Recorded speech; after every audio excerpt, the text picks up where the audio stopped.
26장 26절 말씀입니다. 앞에 화면을 보시고 다 함께 읽도록 하겠습니다. 말씀을 읽습니다. 시작. 그들이 먹을 때에 예수께서 떡을 가지사 축복하시고 떼어 제자들에게 주시며 이르시되 받아서 먹으라, 이것은 내 몸이니라 하시고. 아멘. 다시 한번 인사하겠습니다. 행복하십시오. 성령 충만하십시오. 인사하겠습니다. 하나님 전능하신 하나님이십니다. 그 하나님께서 오늘 예배 가운데에 우리와 함께 해줄 믿습니다. 그 하나님을 다시 한번 경험하게 되는 귀한 시간 되기를 주님의 이름으로 소망합니다. 오늘은 마태복음 26장의 이 예수님의 이 말씀을 가지고 성찬의 4가지 의미라는 제목으로 하나님의 말씀을 상고해 보도록 하겠습니다. 여러분, 성찬식 하면은 생각나는 것이 있을 것입니다. 교회에서 1년에 이제 특별한 날에 절기 때 몇 차례 행해지는 이제 성례 예식이다라고 그렇게 여러분들 이해를 하시고 있을 것입니다.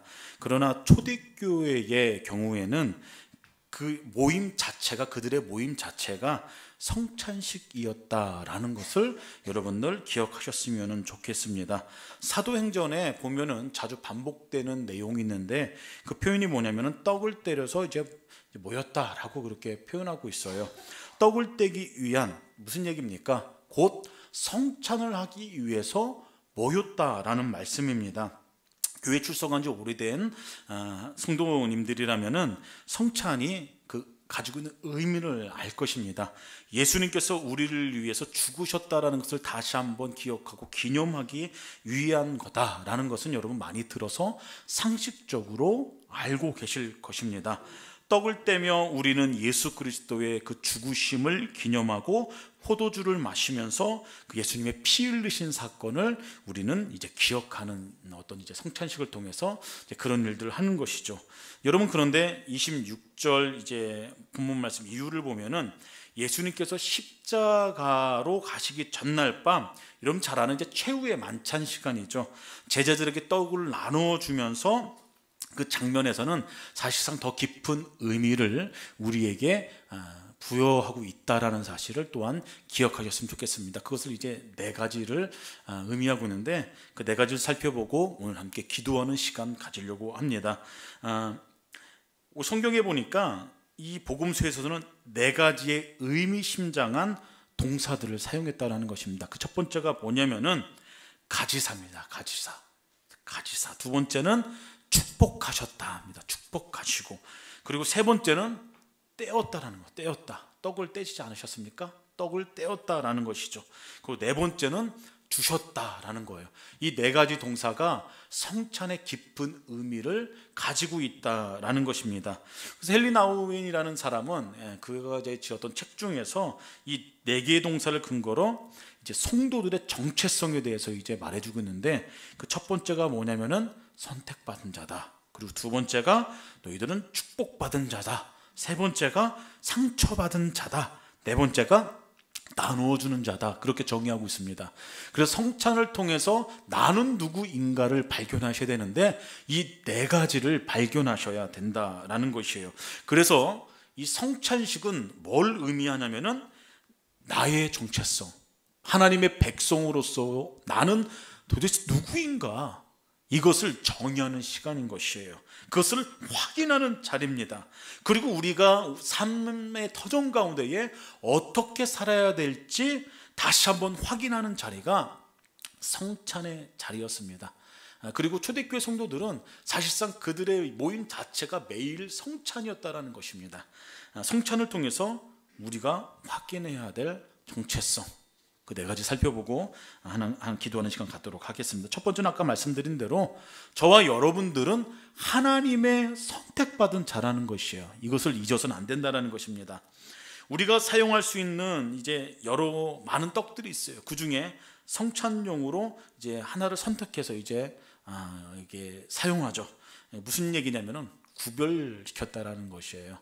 구별된 떡을 이제 성찬용으로 이제 사용한다라는 것입니다. 마찬가지로 여러분, 예수님께서는 창세 전부터 전부 다 계획되어 있었어요. 뭘 계획되어 있어요? 인간을 구원하기 위해서 속죄양으로 보내겠다. 하나님께서 그렇게 창세 전부터 계획하셨다라는 것입니다.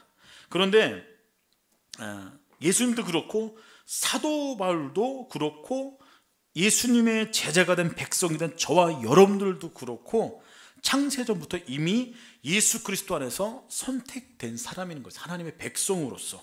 에베소서 1장 4절에 보면 여러분 그렇게 나와 있어요. 근데 이 선택은 중요한 게 뭐냐면은 하나님의 기뻐하시는 뜻을 따라 된 것이며 이것은 전적인 하나님의 은혜다라고 성경은 말씀하고 있다는 것입니다. 이게 뭐냐면은 우리가 우리의 자신을 어떻게 평가하건 어떻게 느끼건 그거 전혀 관계없이 저와 여러분들은 하나님의 기쁨의 대상이 되고 사랑의 대상이 된다는 말씀이에요. 여러분, 하나님께서는 기쁨과 사랑의 대상으로 저와 여러분들을 하나님의 자녀로 선택하셨다는 것입니다. 여러분, 하나님 사랑이세요. 그렇죠? 그래서 우리는 어떻게 하나님을 표현하죠? 하나님은 인자가 많으시고 사랑이 많으신 분이십니다 라고 그렇게 표현하죠. 그렇게 얘기 안 하세요? 하나님 무서운 분이세요 여러분? 아닙니죠? 하나님 사랑이십니다 라고 그렇게 표현합니다. 사랑이 많으신 분입니다 라고 고백해요. 근데 여러분, 그거는 사실상 우리 인간 입장에서 봤을 때 하나님을 고백하는 것입니다. 그렇지 않습니까? 하나님께서 내게 주신 은혜가 너무 풍성하고 감사해서 하나님 사랑이 많으신 분이십니다. 인자가 풍성하신 분이십니다. 그 하나님의 인자와 사랑 우리를 구원하셨습니다 라고 그렇게 고백할 수 있을 줄 모르겠습니다. 그러나 출발점이 사람의 관점인 것입니다. 사실은 성경에서는 하나님은 사실상 사랑 그 자체세요. 사랑이 많으신 분이 아니라 하나님은 사랑 그 자체십니다. 거기서부터 출발해야 되는 거예요. 하나님은 사랑이세요. 하나님은 그 사랑이시기 때문에 그 하나님께서 우리를 사랑하신 것입니다. 인간적인 입장에서 보면은 우리 생각 하나님 사랑 많으신 분이죠. 근데 출발점이 사람이 아니라 하나님부터 출발, 그분은 사랑 그 자체라는 것이에요. 제가 이 말씀을 왜 드리냐면은 우리들의 형편과 우리들의 사정은 내 느끼는 감정입니다. 그것에 따라서 나에 대한 평가가 막 바뀌기 시작해요. 여러분 그것 때문에 갈등하지 않습니까? 그런데 출발점이 우리가 아니라 하나님으로부터 시작한다면 저와 여러분들에 대한 평가는 하나님이 평가하시는 건데 그것은 너는 내 기쁨이다. 너는 사랑받기 합당한 존재다. 이것이 성경적인 관점이라는 것입니다. 저와 여러분들을 평가하는 하나님의 관점이라는 것이에요. 여러분 믿으세요? 하나님이 저와 여러분들을 내가 너를 사랑한다, 내가 너를 기뻐한다, 내가 너를 얼마나 사랑한 줄 아니? 너는 존귀한 사람이야, 너는 정말로 귀한 사람이야. 그렇게 하나님께서 평가한다는 것이에요.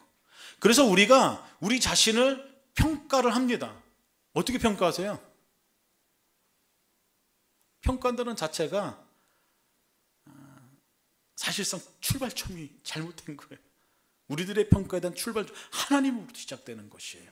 그것은 존귀하고 사랑받기 합당하고 하나님의 기쁨이라는 것입니다. 그 옆에 분들한테 한번 그렇게 고백해 주십시오. 당신 하나님의 사랑이요 기쁨이 됩니다. 그렇게 한번 인사하겠습니다. 예, 뭐 쏙 날리지 마시고 씩 웃어주시면서 이렇게 안아주시면서 너는 하나님의 사랑이고 하나님의 기쁨이 됩니다 라고 이렇게 고백하십시오. 요단강에서 세례 요한이 세례를 이제 받을 때 그때 참 신기한 현상이 일어납니다. 하늘 문이 열리고 하늘에서 음성이 들리죠. 무슨 음성이 들려요? 하나님께서 말씀하세요. 나는 너희 사랑하는 자요 내 기뻐하는 자라. 그 음성이 들립니다. 이 음성이 오늘 이 예배 가운데에 저와 여러분들을 향한 하나님의 음성이라는 사실을 신뢰하시길 바랍니다. 근데 여러분 사단이 하는 일이 있어요. 사단이 하는 일은 뭐냐면은 나의 자아상, 우리의 자아상, 이 자존감을 완전히 무너뜨리는 일을 한다라는 것이에요. 파괴적인 일을 합니다. 그것은 사단이 하는 일입니다. 사단은 우리에게 이 세상에는 우리를 이용하는 사람밖에 없어. 그리고 아무도 우리를 진정으로 사랑하는 사람이 없어. 그리고 너로 인해서 기뻐할 사람 아무도 없어. 그렇게 우리에게 거짓 메시지를 심어줍니다. 그리고 이 음성을 진리로 믿는 사람들의 특징이 있어요. 어떤 특징이 있냐면은 내 자신 스스로를 학대합니다. 그리고 스스로를 포기하게 만들어요. 나는 무가치한 존재라고 생각하게 만들고 열등감에 빠져서 허우적거리게 만듭니다. 여러분, 사람이 자존감이 낮아지고 열등감에 허우적거리면 여러분 제대로 된 인생을 살아갈 수가 없어요. 근데 여러분 잘 아셔야 될 게 뭐냐면은 그것은 사단의 속임이라는 겁니다. 하나님의 백성일지라도 사단의 그런 꾀임의 거짓 진리의 거짓 음성에 속아 넘어가면은 여러분 우리의 인생은 망가질 수밖에 없어요. 우리 인생 가운데 여러분 굴곡이 없을 수가 없습니다.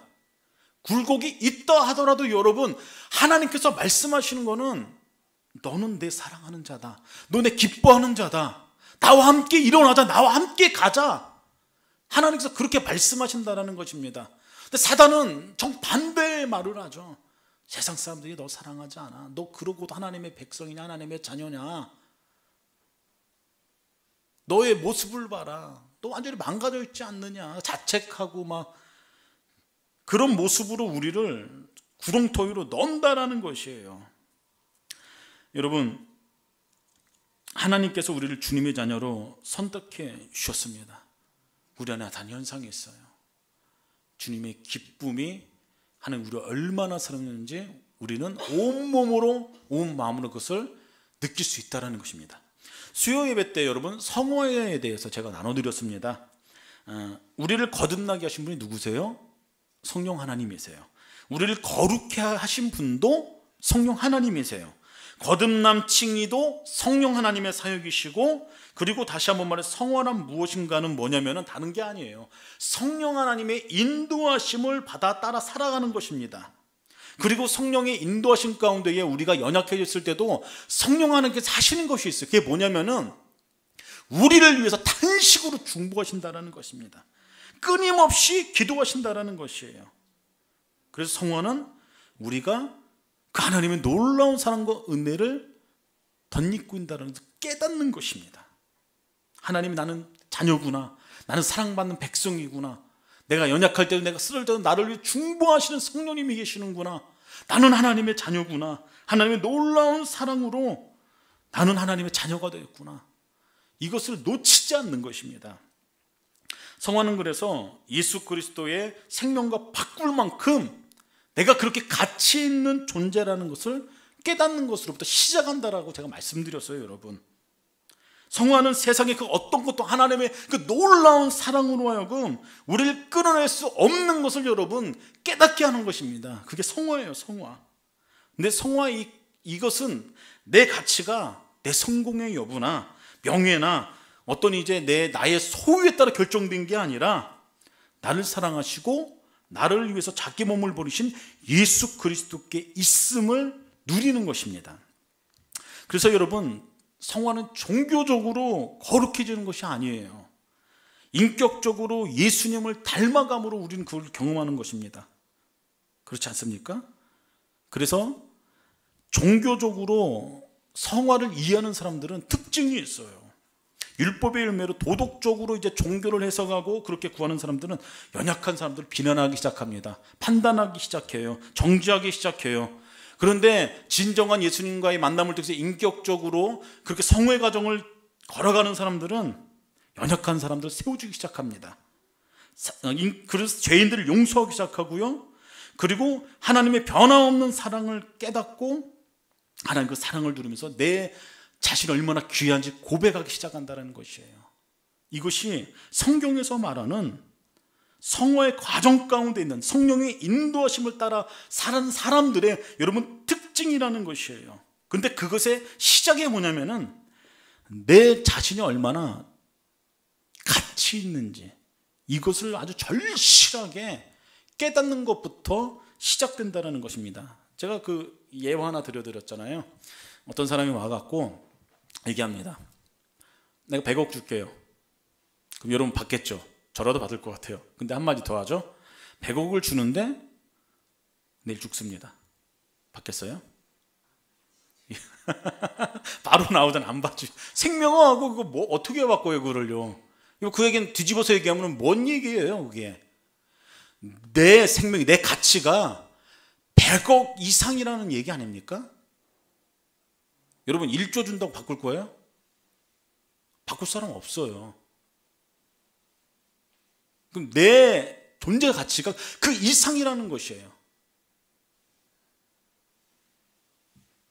근데 내 존재 가치가 그 이상인데 우리들은 실상 하찮게 여길 때가 많이 있다는 것입니다. 이유는 단 한 가지예요. 내 존재가 얼마나 존귀하고 사랑받고 하나님께서 우리가 얼마나 우리를 기뻐하시는지 깨닫지 못할 때 우리는 그렇게 내 인생을 그렇게 평가하고 판단하고 산다라는 것입니다. 여러분, 첫 번째 성찬을 통해서 우리가 될 것은 저와 여러분들은 선택받은 자들이라는 것이에요. 그 자체만으로도 저와 여러분들은 정말로 존귀한 사람이라는 것입니다. 이것을 기억하면서 내 자신이 얼마나 귀한지, 그래서 하나님의 놀라운 사랑을 누리며 살아가는 우리 모두가 되기를 예수 그리스도로 소망합니다. 두 번째는 여러분, 우리는 축복받은 자라는 것입니다. 축복받은 자. 예수님께서 떡과 잔을 가지신 후에 그 다음에 하신 일이 뭐였냐면 여러분, 축복하는 일이었습니다. 축복하는 일. 주님께서 저와 여러분들 하나님의 자녀로 선택하신 후에 제일 먼저 하신 일도 여러분, 축복하신 일이었어요. 창세기 1장에 보면 여러분, 하나님께서 남자와 여자를 창조하시고 나서 하신 일이 있습니다. 가장 먼저 하신 게 뭐냐면은 그들에게 복을 주시며, 뭔 얘기입니까? 축복하셨다라는 것이에요. 축복하시고 그들에게 뭔가를 이제 미션을 주죠. 생육하고 번성하고 땅에 충만하고 땅을 정복하라. 뭔가 사명을 맡기기 전에 하나님께서 하셨던 일이 뭐냐면은 축복하셨다라는 거예요. 축복하셨다. 유대인들도 여러분 정통적으로 이제 자녀 교육에 되게 유명하지 않습니까? 유대인의 교육 방법이, 그 교육 방법의 가장 중요한 핵심이 뭐냐면은 축복하는 거예요. 축복하는 거. 아이가 태어나면 가장 먼저 축복하고, 생일 때 축복하고, 입학 갈 때 축복하고, 여행할 때도 축복하고, 전쟁에 나갈 때도 축복하고, 모든 행사의 가장 핵심은 여러분 뭐냐면은 축복하는 겁니다. 블레싱해 주는 거. 그리고 부모가 자기 인생이 이제 내 인생이 마지막이구나 라고 이렇게 판단되어졌을 때 하는 일이 있어요. 마지막으로 자녀들을 다 불러 모아요. 근데 마지막 유언처럼 하는 게 뭐냐면 축복의 말을 하는 겁니다. 자녀손들한테. 여러분, 이 얘기는 뭐냐면 하나님의 은혜 가운데 우리 모두 축복 가운데 태어났고 축복을 누리며 살다가 축복을 남기고 가야 된다는 이야기 아닙니까? 여러분, 이것이 바로 성경적인 삶이라는 사실을 여러분 기억하시면 좋겠어요. 근데 때로는 우리에게 어떤 사람의 인생은, 저 사람은 삶의 내용을 보면은 야, 완전히 저주받은 것 아닌가, 그렇게 보실 때도 있습니다. 아니, 내 인생이 그런 인생 아니야 라고 여러분 그렇게 생각하는 분이 계실지 모르겠어요. 근데 여러분, 성경은 명확하게 얘기해요. 그거 아니다. 그것은 사단이 우리를 속이는 것이다. 예수님께서 요한복음 10장 10절 가운데 말씀하셨습니다. 뭐라고 말씀하셨냐면은 도적이 오는 것은 도둑질하고 죽이려고 멸망하려 하는 것이다. 근데 내가 온 것은 양으로 생명을 얻게 하고 더 풍성하기 위해서 내가 왔다라고 예수님께서 말씀하셨어요. 사단은 우리를 죽이려고 오는 것입니다. 우리를 넘어뜨리려고 하는 것이에요. 사단은 우리에게 다가와 소중한 것을 훔쳐갑니다. 멸망시키는 도적입니다. 그것이 사단이 하는 일이에요. 마귀가 하는 일이라는 것이에요. 우리가 때때로 삶의 무게 때문에 그런 생각을 할 때도 있습니다. 근데 그때마다 우린 기억해야 돼요. 아, 이거 사단이 좋아하는 일이구나. 사단의 속임수구나. 넘어지지 말아야겠구나. 여러분, 그래서 우리가 해야 될 일이 있어요. 먼저 여러분 자신을 축복하십시오. 여러분 배우자를 축복하십시오. 자녀들을 축복하십시오.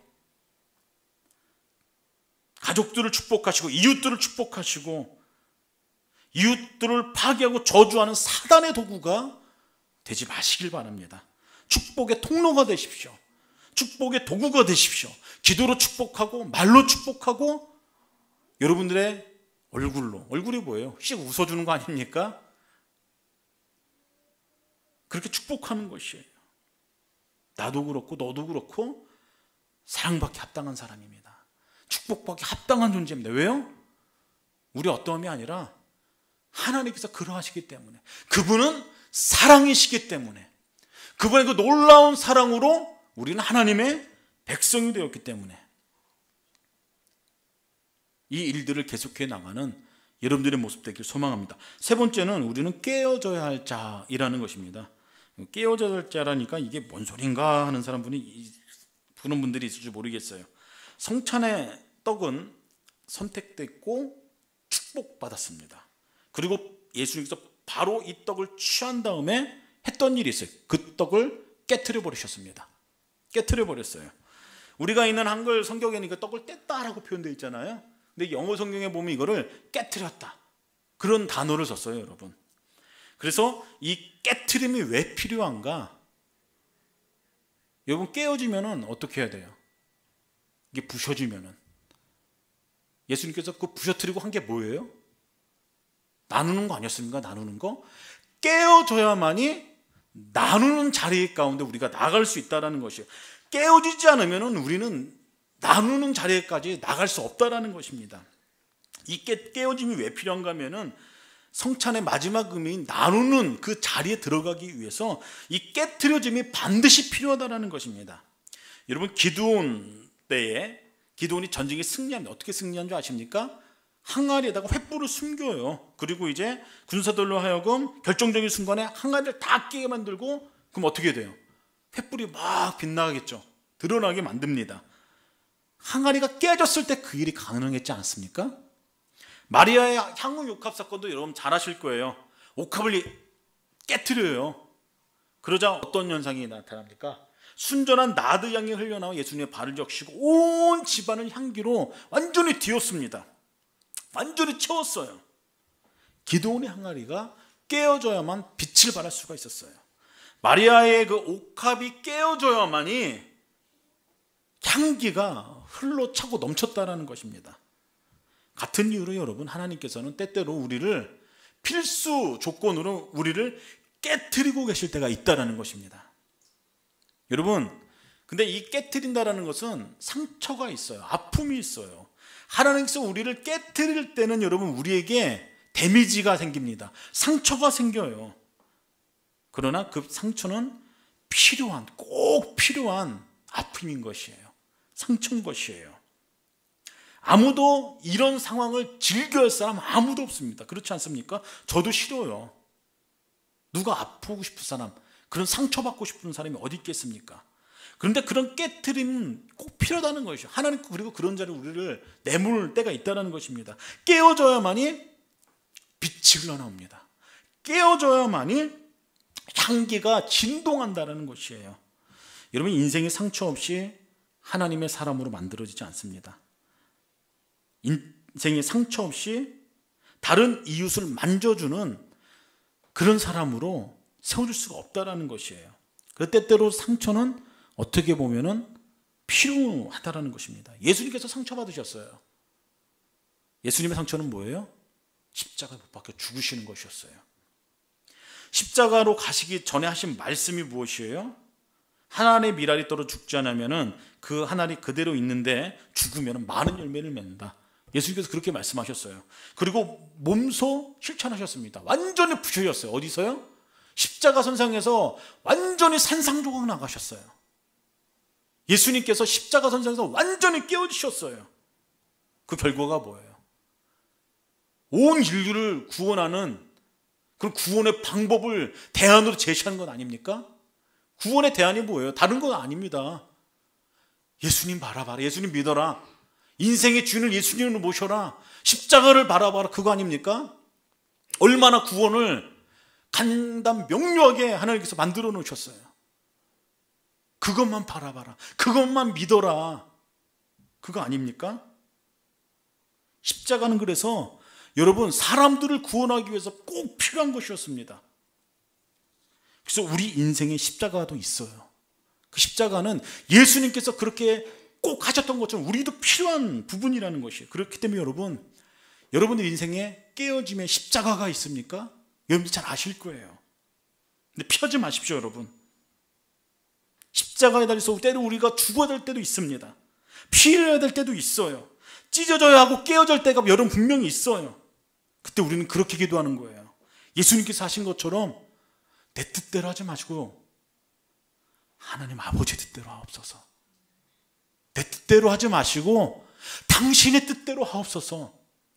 여러분, 이 고백이 저와 여러분들의 고백이 되기를 주님의 이름으로 소망합니다. 비로소 이 단계를 거치면 여러분 성찬의 마지막 단계의 의미인 나눠주는 삶을 살 수 있다는 것이에요. 예수님께서는 최후의 만찬 그 성찬의 자리에서 선택하시고 축복하시고 떡을 뗍니다. 깨트리시고 그 떡을 제자들에게 나눠줍니다. 그걸 말씀하세요. 먹어라, 받아 먹어라. 이는 내 몸이다. 다시 말하면 예수님께서 떡과 잔을 나눠줄 때 단순히 떡과 잔을 나눠주신 것이 아니었다라는 것이에요. 자신의 몸, 자신의 존재, 예수님 자체를 제자들에게 나눠주신 것입니다.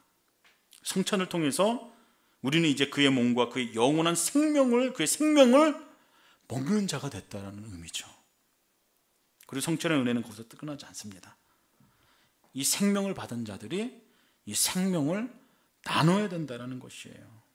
그래서 성찬의 궁극적인 목적은 여러분 나눔에 있다는 것입니다. 나눔에 무엇을 나누겠습니까? 복음을 나누셔야 되고 하나님의 놀라운 사랑을 우리 이웃들에게 흘리는 그 나눔을 하셔야 된다는 것이에요. 이게 성찬이 주는 네 가지 의미라는 것이 네 가지 의미.